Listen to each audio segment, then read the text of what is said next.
RMN Drama presents Kini ang akong suliran. Sa bugtong tuyo nga kami makaalagad kaninyo.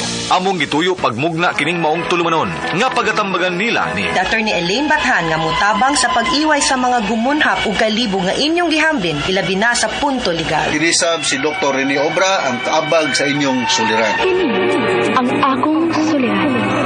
Kini ang akong suliran.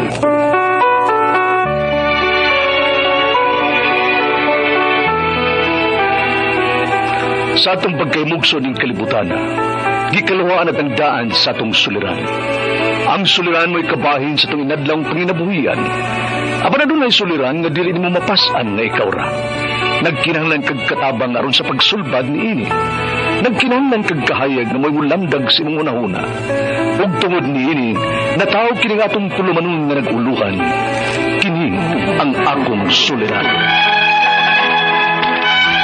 Kini ang akong suliran. Mga minubong duwa nga matapos lang sa usa ka hugna. Mga kinutlog gikan sa mga suwat sa mga minahal namong tigpaminaw. Busa kung aduna kamoy suliran nga naggumon karon sa inyong galamhan. Suwata ka na og ipadala ning atong tulumanon. Kini ang akong suliran. Aron kabuhatan ka na og duwa sa kahanginan og pagatambagan sa mga bulawanang hunahuna. Kini ang akong suliran. Kini ang akong suliran. Sinumat ni Teresa Tirul Soria, ubos sa direksyon ni Ingrid Miss Iver Tudaso. Dalit kaninyo sa RMN Drama.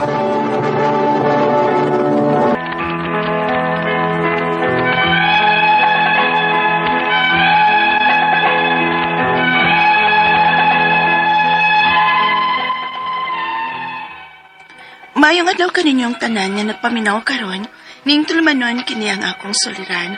Ilabi na kaninyo Dr. Rene Obra o Attorney Elaine Bathan.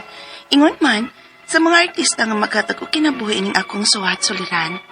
Ako si Maika, hinggod ang pangidaron, minyo og may usa ka anak, tagaglan sa Rangani Province. Punto legal kining akong suliran, kabahin kini sa yuta sa akong lolo. Naprinda banggod ni niya kay i-invest, pero naskam ang akong lolo. Aron inyong hisabtan, ingon ini ang mga panghita po.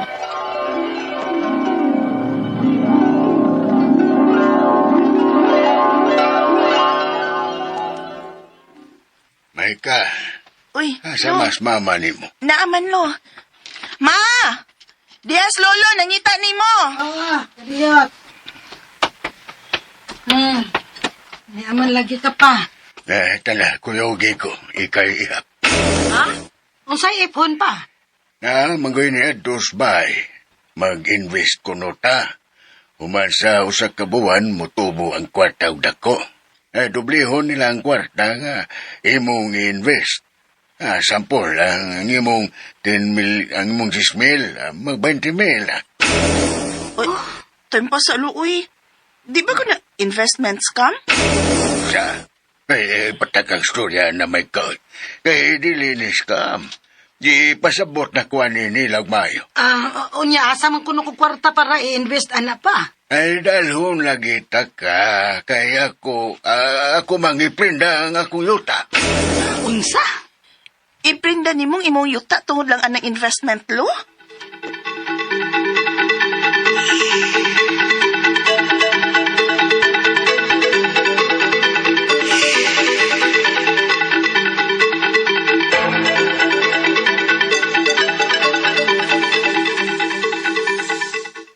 Asa sa mama ni mo, Maika? Ni kuyog ni lolo pa. Kay magprinda ko to siya siyang yuta. Ha? Oh, ano mamirinda man siya? Usam lay kadako sa iyang panginahanglan. May gipamati siya o kinahanglan nga magpatambal? May untaw ingon anang napatan sa kwarta pa. Pero para investment man ko no. Aw, maayo di ay kay i-invest man. May untaw klaro nga investment na. Unya og scam. Ha? Wabita kahibaw kung asa na siya mag-invest pa. Basin kung ilad ba o scam ba? Aw, to ang makasmama ni mo. Di mahibawan nato na ron. Na, Able! nanas mama ay. Nara, tabli nga to. Aron nga, mahibaw tag naunsa ng ilang lakaw.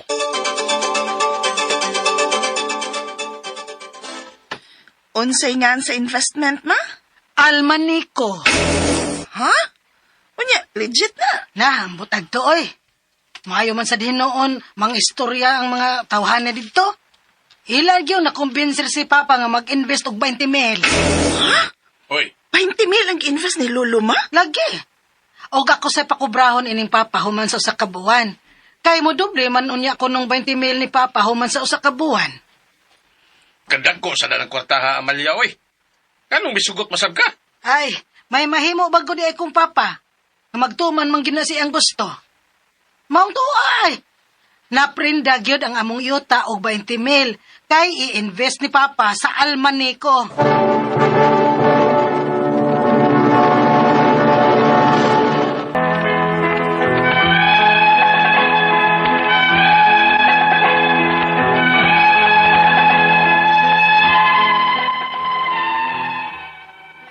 Why nahimo sila si Mama sa pagkaprinda sa yuta ni Lolo aron lang invest sa investment nga gitawag og Almaniko. Gihurot ni Lolo ang 20K nga pagkaprinda sa iyang yuta og invest. Og si Mama ang iyang gisangunan nga maoy mo kubra sa iyang kwarta human sa usa ka buwan. Apan, tulo ka adlaw pa lang, may daotang malita naming nadawat. Unya? Unsa ma? Ay, nanira ko no ang Almaniko. Unsa kinanira ma? Lagi. May sulti-sulti sa ubang nagpamimbro dito nga nanira ang Almaniko. Diin nag-invest si Papa og 20 mil. Ay, Ginoo ko. Kasayang kwartang Lolo.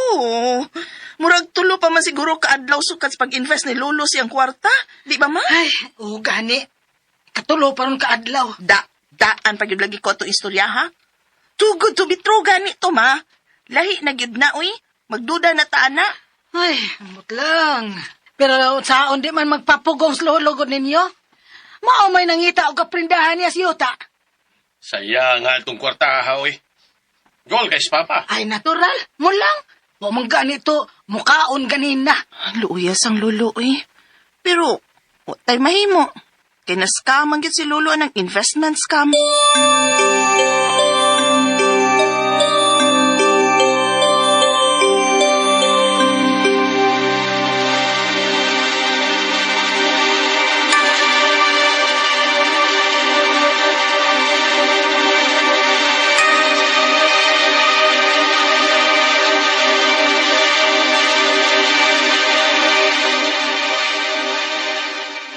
May ka, kuyogir ako. At doon natos lolo nimo kay gipatawag naman sadming iyang mga anak. Nga naman ko naman. Mot lang kain ni niya. Sa miyaging tuig baya, gipatawag sadmin niya kay papunan niya og prinda ang yuta og 20 mil. Motong nakadawat ko og 1,500. Ha? Mutayon sana sa toyo iniron. Sige ma. At tuon na tos Lolo.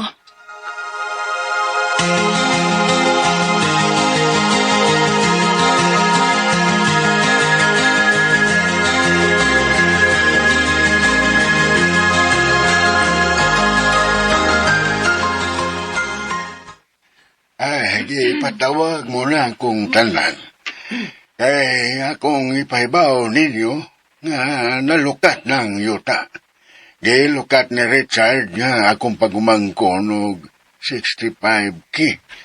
Kung bahino ninyong walo ka magsuon, naamo sa tag 8,000. Apan hibaw kung naglisod man gyud tarong panahon na. Malipay na lanta nga gilukat na ni Richard. O siya na karon ang mukupra sa mga lubi nga niya sa tong yuta. Pero kung may 8,000 kamo nga iuli kang Richard, pwede nga kamo na ang mukupra sa inyong bahin. Basta muhatag mo 8,000. Ay, na. Wabaya gid ko ang kwarta haron pa. Sige lang ma. Pangitaan ta ng paagi nga mabayran nato.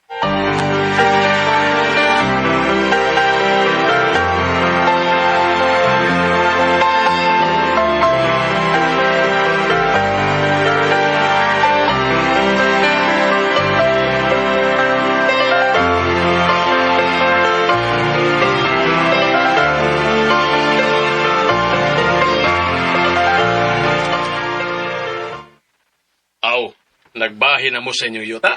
Ay, oo, oy. gibahin sa ikawalo kay walo man miktanan nga man nagsuon. Uya si Papa din ninyo, buhi pa man. Pwede ninyo apila sa pagbahin. Ako ba yung tangginan si Tia ganiha na pagkahuman pa? Nya, niingon man siya nga kung unsa kuno'y nasabutan, mauna kuno to. Wa na kuno'y bahin si Lolo, kay iya naman yung giprinta. O gabilin masab kuno niyo taas sa mga ginikanan ni Anhing Lula. Maong, way labot si Lolo. Unsa?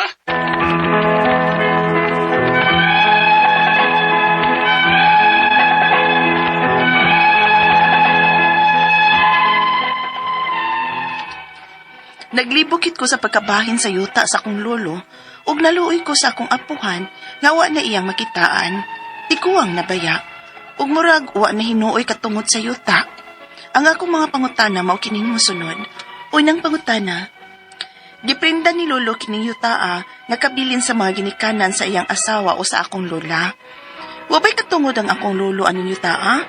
Kay kabilin man sa mga ginikanan sa iyang asawa. Ang kaduhang pangutana, ang pag-umangko ni Lolo ang naglukat sa yuta sa kantidad nga 65K.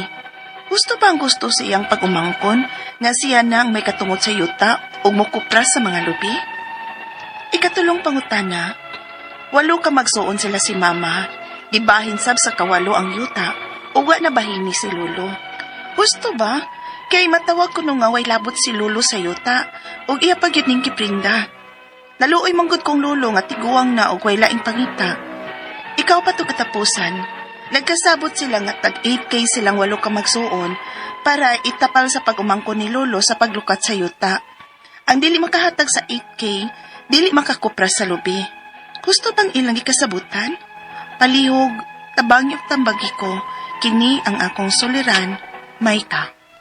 Maayong adlaw mga suking tigpaminaw kini si Attorney Elaine Bathan og ako karong adlaw ang mohatag ninyo og tambag tubag solusyon kalinawan sa inyong mga pangutana og mga problema na may punto legal, personal, mga pangutana nato kabahin sa ato ang mga kabtangan, mga pangan, mga papilis, mga dokumento, ato ang mga yuta, ato ang mga karelasyon og uban pang mga legal nga mga pangutana ipadagyon ng inyong mga suwat sa suliran_612@yahoo.com or sa ato ang Facebook account nga kini ang akong suliran official writers page. Pwede sad atong ipadala sa 3rd floor Jose R. Martinez Building, Osmeña Boulevard, Cebu City. Lain-lain klase-klaseng pamaagi kung unsaon ninyo pagpadala ang inyong mga suwat og mga suliran diri namo guys. Ang importante kumpleto ang mga detalye, hinungdan sinugdanan ang inyong mga pangutana og mga problema. Kabaw ko nga karong mga panahon na labi na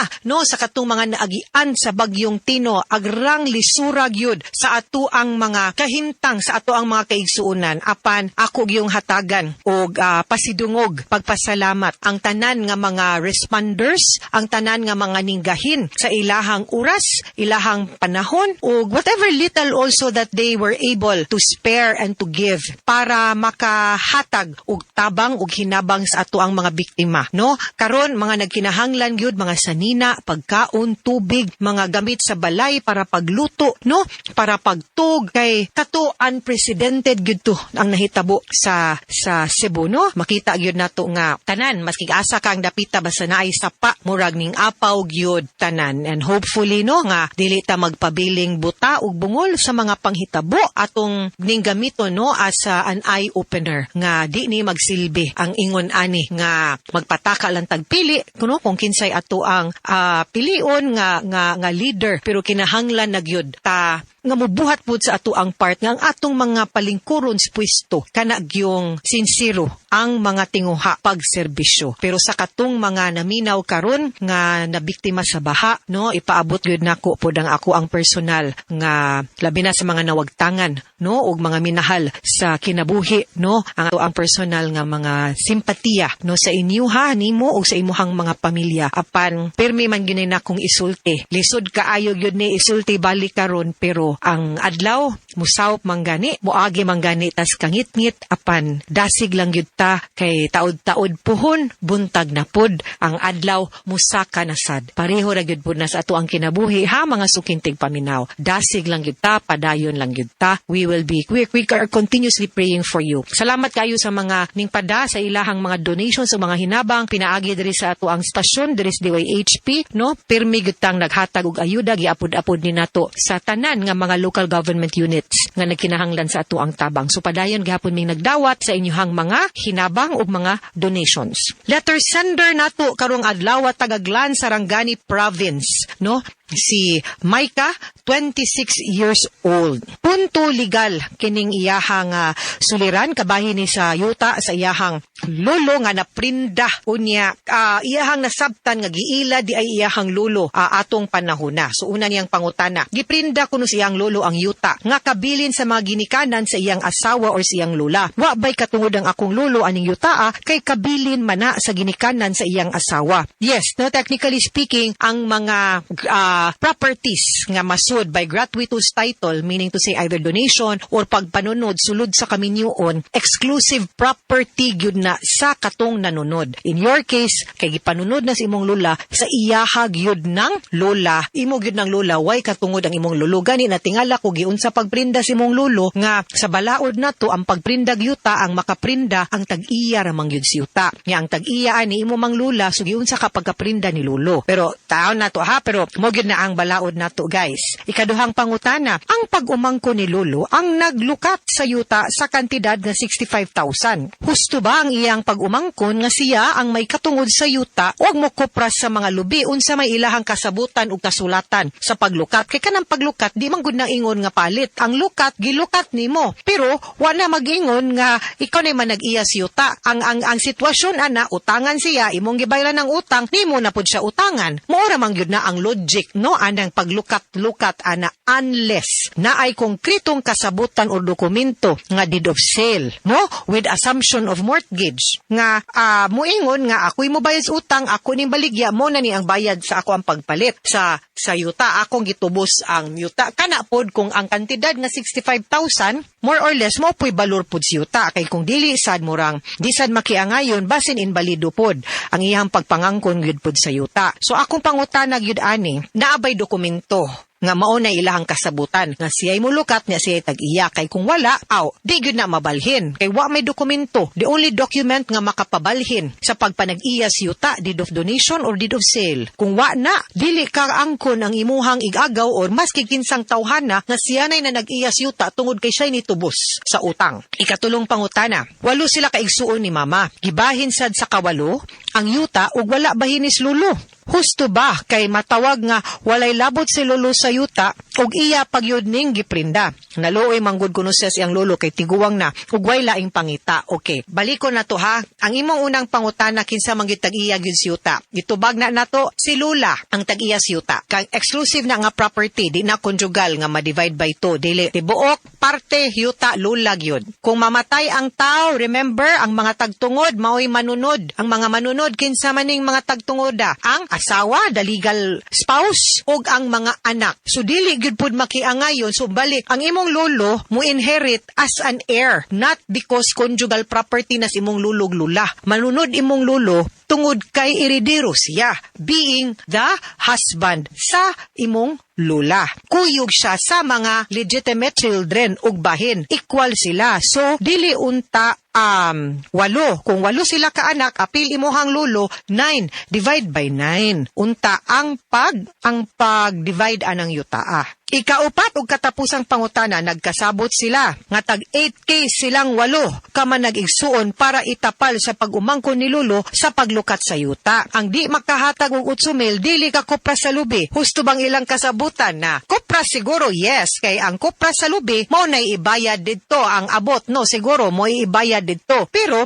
lahi maning pagsabot na tug pagkopras, lahi pod ang atong pagsabot sa pagpanag-iya sa yuta. Kung di makabayad aw di ka kopras kay ang katong pila ang ang value sa kupras maoy kanang silbig bayad no ngadto sa katong paglukak nga 65,000 okay ra na. Pero moingong kag di siya makapanag-iyas yuta sayop na. Magpabilin silang na ay katungod sa yuta maski pag di siya kabayad sa iyang bahin. Pabayran ra gyud gihapon. Ha? I hope nga kaning mga ingon ani nga mga issue kay yuta ra ba niya manag-igsuon dili unta ni mahimong hinungdan sa pag-away-away sa inyong pamilya no. Maghinaot ko may ka no nga kamo din ha. Magmalinawon lang na ninyong husayon ang kanang issue ninyo aning yuta. Okay? Mga suking tigpaminaw hinaot unta nga namoy nakutlo na pagtulunan karong adlaw. Kini si Attorney Elaine Bathan. Daghan kayong salamat sa inyong pagpaminaw sa atong tulumanon. Hangtod sa sunod nga sugilanon dinhigapon sa tuang programa. Kini ang akong suliran gikan sa RMN Production Center, Radyo Man Nationwide. Tatak RMN, daghang salamat og maayong adlaw.